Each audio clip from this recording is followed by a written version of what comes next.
The China and Africa podcast is brought to you in partnership with the Africa-China Reporting Project at Wits University in Johannesburg.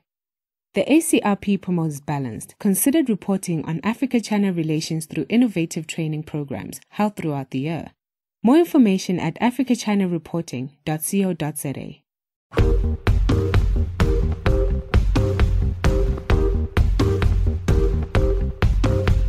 Hello and welcome to another edition of the China in Africa podcast. I'm Eric Olander, and as always, I'm joined by Cobus van Staden, a senior China-Africa researcher at the South African Institute of International Affairs in Johannesburg, South Africa. A very good afternoon to you, Cobus. Good afternoon. Cobus, today we're going to be talking about China-Africa relations in a much more personal context. Normally on the program, we talk about geopolitics, economics, international relations, diplomacy, the big issues. The problem is that in those bigger discussions, oftentimes the humanity gets lost. And here in China, it's very, very easy to have a very distorted view of Africa for a number of different reasons. Number one, because it's very, very far away. The perceptions that people have in China of Africa oftentimes are shaped by mass media, which is not surprising because that's the way it is all over the world. But then you have this added factor on top of it because of the heavy government censorship of news. So the narratives that are conveyed through media oftentimes are party or government driven. So all of that together gives this very, very, I don't want to say distorted, but very simplistic view of Africa. And so some of the images that people think about when you think about Africa are the typical ones. When we think of Africa here in China, it is either safari, dancing children, it is war, famine, AIDS, development, and now more and more it is military. The Chinese military is being used in movies like Wolf Warrior and showing how they're going in and saving people, and the Chinese Navy is coming to the rescue in Africa. So all of those images are highly distortive in some ways of the reality. And what's interesting, Cobus, is the fact that now there's a new generation of young Chinese vloggers. Those are video bloggers on social media in Africa who are creating content around Africa and trying to break through some of these big mass media narratives. And so that's going to be really, really interesting because it's going to challenge the media stereotypes in ways that I think traditional media really isn't prepared for. It also opens the possibility for back and forth on a person-to-person basis between Chinese people and African people. Because I think the problem of seeing the other as a kind of big monolith is just as serious in Africa as it is in China. You know, Africans, I think, frequently have very simplistic views of what China is. And I think this kind of work opens the opportunity to actually get a more personal view and then to actually connect in real time. So let me give you a little flavor of some of the things that are out there right now. There is I don't know her. She hasn't been blogging very long, it looks like, or vlogging very long.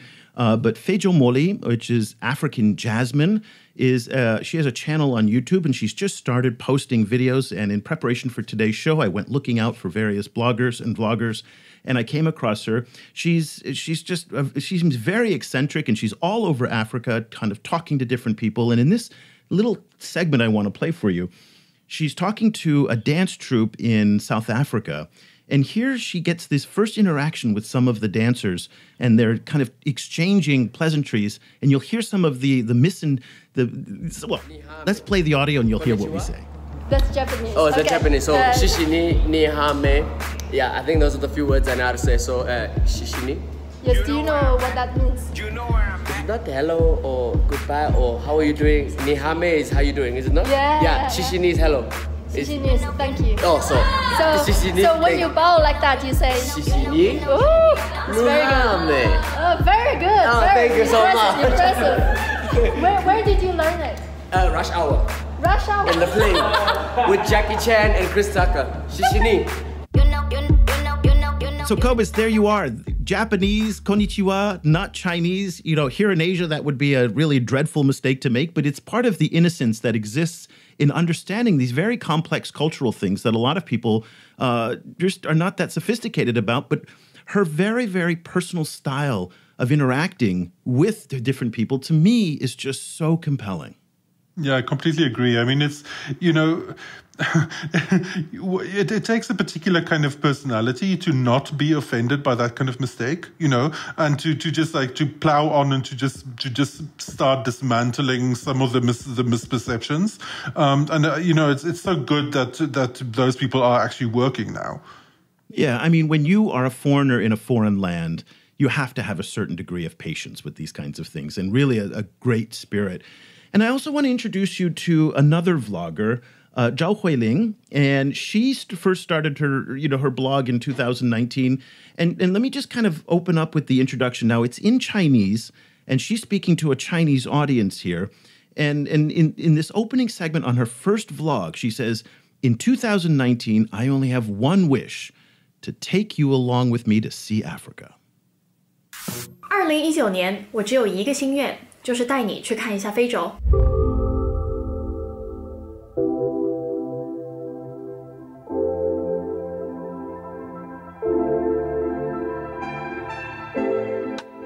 So, Huiling in Africa is the channel. I think there's no better way to introduce Huiling than from her Instagram introduction on her Instagram profile. I love this. Born in Shanghai, raised in Ghana, educated in the U.S., curator of Huiling Dainife, which is Huiling Takes You to Africa. So joining us today from Shanghai, China, right down the street from me, is Zhao Huiling, a vlogger from Africa. Thank you so much for joining us. We're really excited to have you, and congratulations on the new vlog.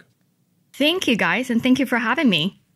So Huiling in Africa, we'll say this a couple times throughout the show.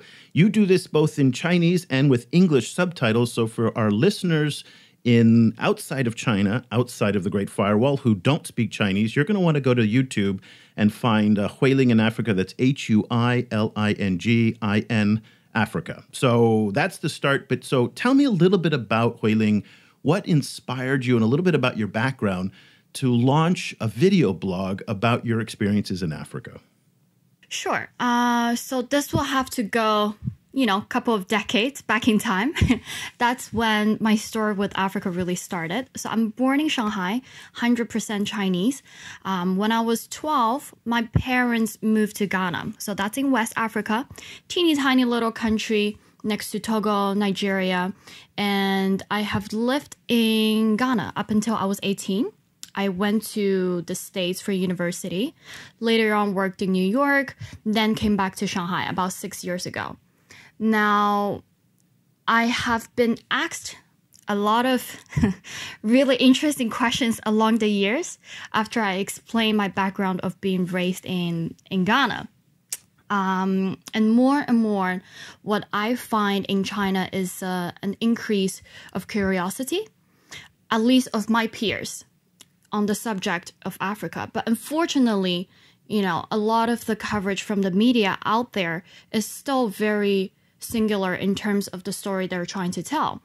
People see my post when I go back to Africa and they ask, okay, oh my God, I never expected this to be, coming out of something of Africa. So tell us, what did you do? Where did you go? Who did you hang out with? What activities did you participate? So the vlog itself started from a very simple idea of documenting my travels. So really people are seeing Africa through my lens. And of course, another very big add-on to my vlog is the cultural and the artistic aspect. Because I think, like Eric, you mentioned earlier, we talk about the big picture a lot in the main media. But when it comes down to it, there is a great and vibrant creative scene happening in a lot of the countries in Africa. So that's what I want to showcase. I think this will also be a very great topic to connect with the millennials, people around me who are creatives, who are in advertising industry, they're producers. So they definitely relate to beauty, to arts across continents. So that's always something I try to use to connect with my audience. So when you speak with Chinese people about having spent so much time in Ghana, what are some of the main questions and some of the main misperceptions that come up? Okay, so I was really faced with all these stereotypes after I left Ghana. After I went to the States for universities, and obviously I'm kind of throwing out the far extremes of a bunch of questions I get asked. I've been asked if I live in trees, if there are cars, if we have lions as our pets. So people really have no idea what to even expect when they say Africa, and this is in the United States. So coming back to 2019, I think obviously people don't think we live in trees anymore. But my purpose through the vlogs is to add different dimensions to their expectation or to their imagination of Africa when they think about that. So the vlog now got underway earlier in 2019. That was the opening line of your first vlog, that you wanted to take people with you. And let's be very specific here. You want to take Chinese people. You're doing this primarily for a Chinese audience on Chinese social media. The fact that you put the English subtitles is really just a bonus for those of us on the outside who want to understand the dialogue that's going on within Chinese social media. So you're 3 episodes into your vlog. What has been the reaction so far from people online to the different topics that you've covered over these 3 episodes? So I'm 5th episode up until today. 5th. I just Okay, launched. good. I just Good. launched 5th my episode. 5th one. So like you said, the English was there really to kind of like reach a foreign audience. Now amongst the Chinese, which is my main target, I have just had a tremendous amount of positive feedback, and it's connecting people in ways that I have never imagined. The first vlog I posted, which was really kind of like a talking head video of me explaining my background of growing up in Africa, of my inspiration to start this project. I had this guy sending me a message and saying, "Oh my God, it's so wonderful to realize after all these years, I am not alone. I am Shanghainese. I was raised in Ghana as well, but different from you, I went to school in Switzerland and now I'm back in Shanghai. This is amazing." He felt like someone had a voice to tell his story as well. From the bigot audience of the Chinese, everybody is telling me that they've never imagined there's all these artistic things going on. Everybody is very interested to find out when I'm going back again and if there's any way they can come along to be part of the trip. So of the different aspects of African life that you show, you mentioned, obviously there's some tourism aspects, and then you mentioned a lot of pop culture and the work of young African creatives. Which parts of African life do your respondents find the most interesting? This is a very interesting question because I think there are a lot of topics I would love to explore. Some might be a bit heavier than others. But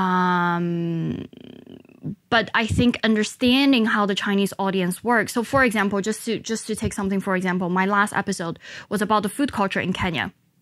And you definitely see the underlying influence of the cultural aspect because the Arabesque and the Swahili culture is a huge part of Kenyan food cuisine. So using that to pivot, to showcase the food culture in Kenya was very interesting to see people's response. And I think Chinese people definitely have things they respond better than others. For example, food is one, as I've found out. They love food. They have a great response to food anytime I post something like that. And just to take into consideration the audience I'm talking to, something related to fashion is another topic I've realized they respond greatly to. So I wear a lot of, funky African jewelries, accessories.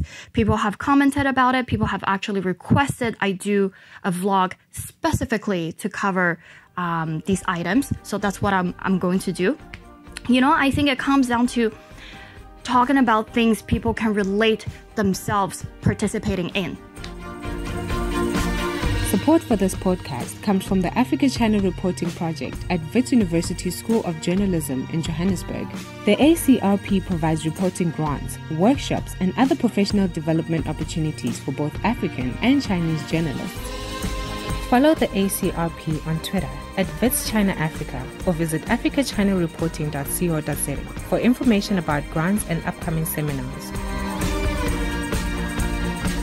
You know, I don't blame Chinese people for having very stereotypical views of Africa, because I think most people have very limited understanding of other people halfway around the world. The same as we heard in the clip at the top of the show, you know, this young man is saying konnichiwa to a Chinese person. He doesn't know the difference. I hear from my friends in the United States, they think that, you know, China is this horrific place where there's human rights violations everywhere and bicycles are everywhere. Well, actually, there are bicycles everywhere, but not the old style bicycles. There's the the mobikes and the you know, all those around. But they have these very typical, stereotypical, anachronistic views oftentimes, and that's human nature. That is the way it is. But I'm curious to kind of go one step further with you to understand some of the differences in how people perceive Africa, because I've noticed that younger people have a very different perception than older people. And I think this is true also in other countries as well. Whereas older people tend to hold on to those more traditional stereotypes of, you know, living in trees, safaris, you know, all those kinds of things. And younger people who are on social media, who are traveling more. And I'll say this because some of my employees in where I work, they really, they're going all over the world. And several of my employees in the time that I've been in my company have traveled to Egypt, to Tunisia, and to Kenya, which is remarkable. And there's a desire on the part of younger travelers to have more experiences, whereas older travelers will do the, 10 countries in 7 days. They get out, they take their pictures, they go back in, they go to the Chinese buffet, they get back in the bus, and basta, pasta, they're done. Whereas younger travelers really want to immerse themselves much more. They're not going on group travels as much. They're going by themselves. They're really trying to immerse themselves in local cultures and whatnot. So talk to me a little bit about some of the differences that you have picked up in between older and younger generation Chinese as it relates to their perceptions of Africa. I think, like you said, definitely the older generation have a bit more of a difficult time to kind of come out of their shell of the way they used to travel. Now, the younger generation, I cannot tell you the extent they will go to look for that thrill. It comes down to looking for an adventure, going into the unknown. The older generation, they're a bit more cautious. They want to do something they know what's going to happen. That's also why they stick to the groups. It's the feeling of the security. Now, the younger generations, they're exploring more and more into Africa because of that thrill they're looking for. But I think when you take a step back, yes, there are more people going into Africa, but the perception of going to Africa as a traveling destination is still quite fearful for a lot of my peers. And we're talking about guys who have traveled the world, US, Europe, Southeast Asia. They've been everywhere in the world, but somehow when it comes to Africa, it's almost like they don't know how to start. Definitely, in the previous couple of years, we've seen a drastic increase of Chinese going to Africa in terms of tourism. But I think that the market is still very much to be explored. And what I'm doing is helping people to see, the fun activities they can do in Africa other than just a safari. Yeah, I completely agree. I think there's, the youth market in Africa is really exploding. So if one is living here, you really see how vibrant something like the music market is. Absolutely. In a place like South Africa, or the fashion industry in South Africa is really, really interesting. They do really interesting stuff. But I think a lot of it has not really been kind of beamed out into the world. So this work is really valuable. If you speak to young travelers who are interested in going to Africa but don't really know where to start, as you said, what do you advise them? Like what are some of the first steps in order to have a nice and fun and interesting African experience for an African newbie?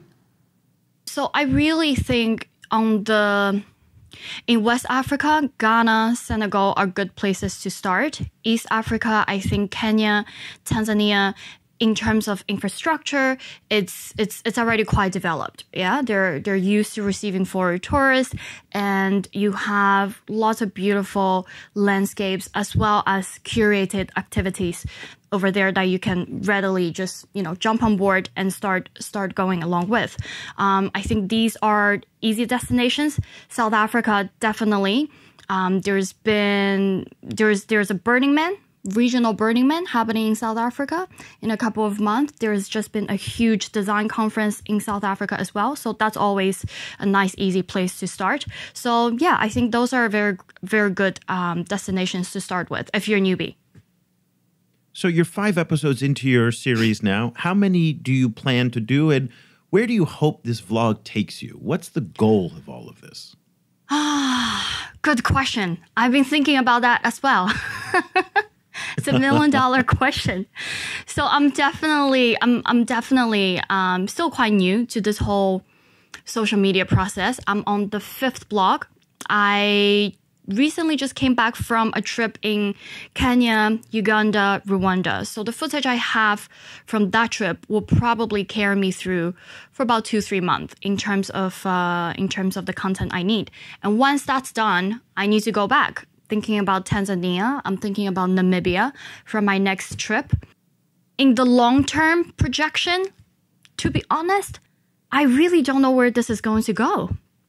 I think at this stage, it's very interesting to see how people respond to different topics. So I know food, definitely a hit. Fashion-related content, also very popular.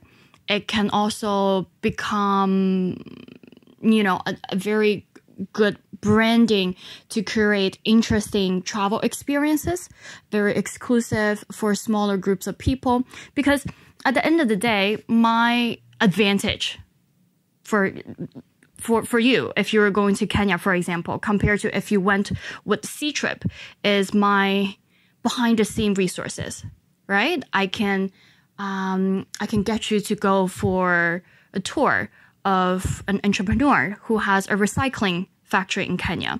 I can get you to speak to the artists who are putting on the hottest concerts. So again, these are where my strengths are. So I'm thinking if these resources can be connected in such a way to create a very interesting trip for the people who are my viewers. Well, I would go on that trip. For those of you not familiar, Ctrip is the big online travel agency here in China that most of the people use when they go abroad, and they organize these kind of big package tours. I think, Huiling, this idea of creating bespoke tours for small groups of people that are off the beaten path is just really it's just such a great idea. I know there's a lot of people with huge amounts of money here who are looking for opportunities to do, incredible experiences. And I think, to what we were talking about at the top of the show is this idea of creating personal interactions. And when the tour buses go into the safari kind of campgrounds, they don't really interact with people. You get off the bus, you take a picture of the giraffe, you get back on the bus, go to the souvenir shop, and out you go. And I love what you're doing, which is trying to facilitate, reactions and interactions with people, much like what you're doing on your vlog. And your episode 3, I think it was. I'm all off in my numbers, but I think it was episode 3 where you were hanging out with your BFFs in Nairobi. And it just is great to see people just having fun and not talking about the heavy stuff. And I think we need so much more of that. So congratulations. We're big fans. We're going to follow everything that you do, and we'd love for you to come back and kind of keep us informed on what you're doing, because I know a lot of our listeners are going to be interested in this as well, because this is a relatively new phenomena here. People are not accustomed to seeing Chinese vloggers talk about these things, and the fact that you've added English is really super cool. So thank you so much. Can you do me a favor and tell us, again, for our English-speaking audience, where should people follow you on Instagram and YouTube if they want to stay on top of all of your adventures? Okay, so currently I am present on Instagram as Huiling Z1. So that spells out to be Huiling Z as in zebra, 1, the digit. So that's the Instagram. Now on YouTube, where I also post my vlogs weekly, that's Huiling in Africa. As simple as that. Huiling in Africa, Huyling in Africa. All of the episodes are there. She's a little bit behind on the English one because it takes a lot of time to translate and add the subtitles. So we all have to be patient in terms of waiting for the English ones. But if you subscribe and get notifications on YouTube, you will be able to get them. I really encourage everybody to follow this. And again, it adds a totally different dimension to your understanding of China-Africa relations when you see it on this very, very intimate human level. So once again, congratulations, Huiling. Thank you so much for joining us. And we're looking forward to following your next adventures throughout Africa. Absolutely. Thank you for having me again.